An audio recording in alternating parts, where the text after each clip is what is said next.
You know that feeling when you sit down to do something important and your brain just stops? Like there's a traffic jam happening right behind your eyes, and no matter how hard you push, nothing moves.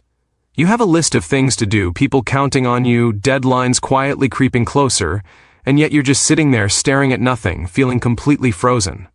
That's not laziness. That's not weakness. That is your brain in full overload, and it happens to some of the sharpest, most driven people alive.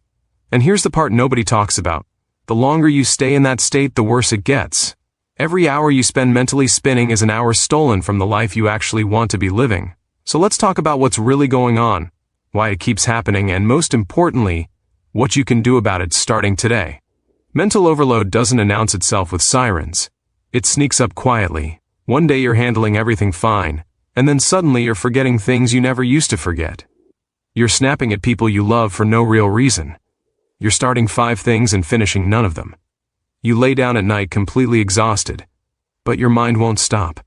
The thoughts just keep cycling, replaying conversations, worrying about tomorrow, rehearsing things that haven't even happened yet.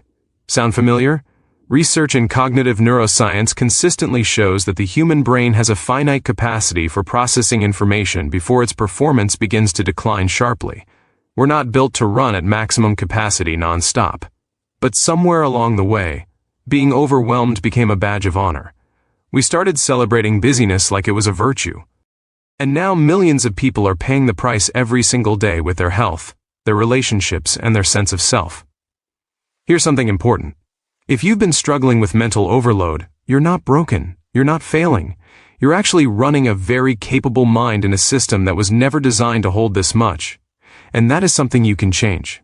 Now, before we go deeper, if you're already feeling like this resonates and you want more structured support beyond what this video can give you, we do have related programs linked down below in the description.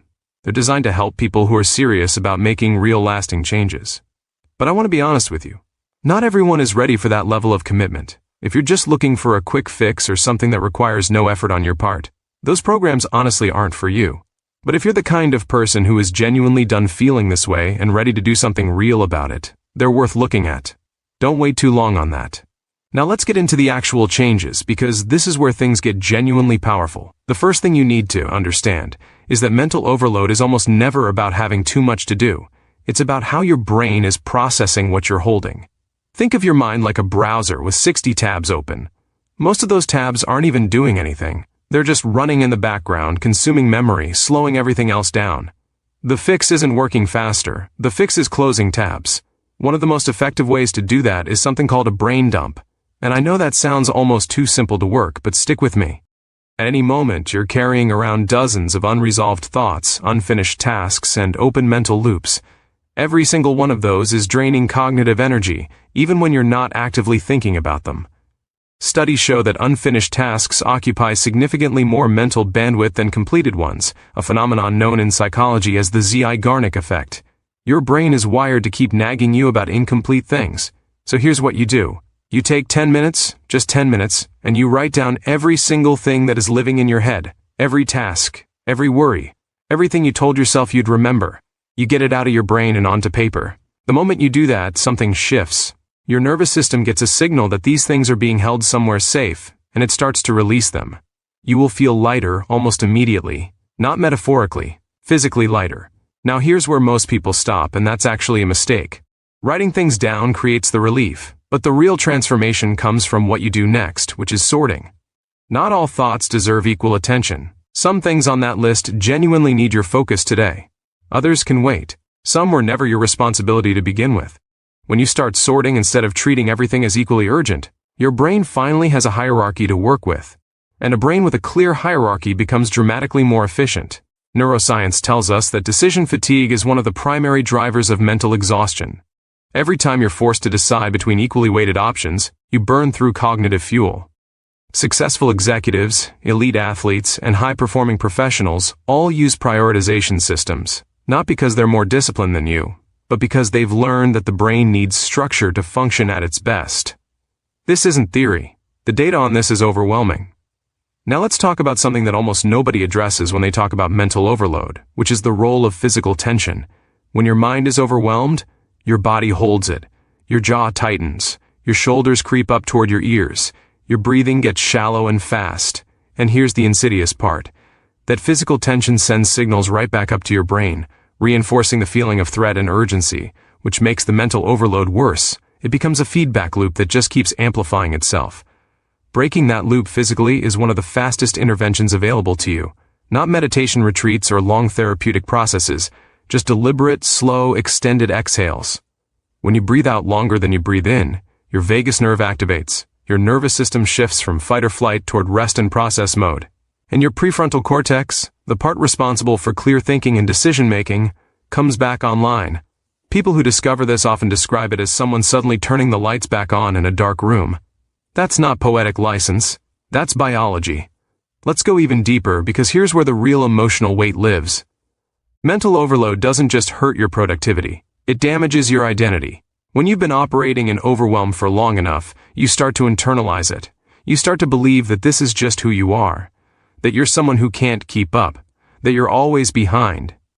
That everyone else seems to handle life better than you do. And that story, that painful, quiet story you start telling yourself, becomes more exhausting than all the actual tasks combined.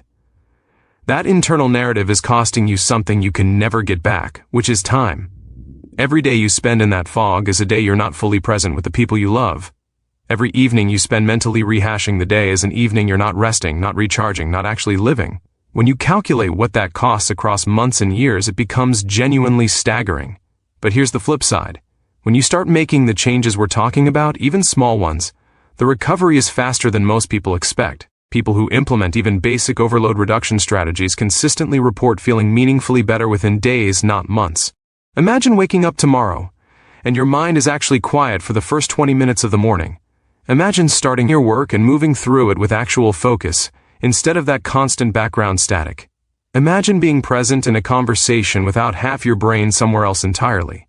That's not a fantasy reserved for people with simpler lives or fewer responsibilities. That's what becomes available when you stop white-knuckling through overload and start working with your brain instead of against it. The most important thing to understand is this. You don't need to overhaul everything at once. You just need to start somewhere real. The brain dump, the sorting, the breathing, these aren't complicated. They're simple enough that you could start right now, today, before this video is even finished. And simple is exactly what actually works when your bandwidth is limited. The people who make real progress aren't the ones who wait for the perfect moment or the perfect system. They're the ones who take the next small step, even when they're tired, even when they're doubtful, even when it feels almost too simple to matter. If you're ready to go beyond these foundational strategies, and you want a more comprehensive framework that walks you through this process in a structured, supported way, the related programs linked below in the description are built specifically for that. The people who actually click that link and take action are the ones who stop going in circles. Everyone else stays in the same loop. You already know which one you want to be. The description is right there.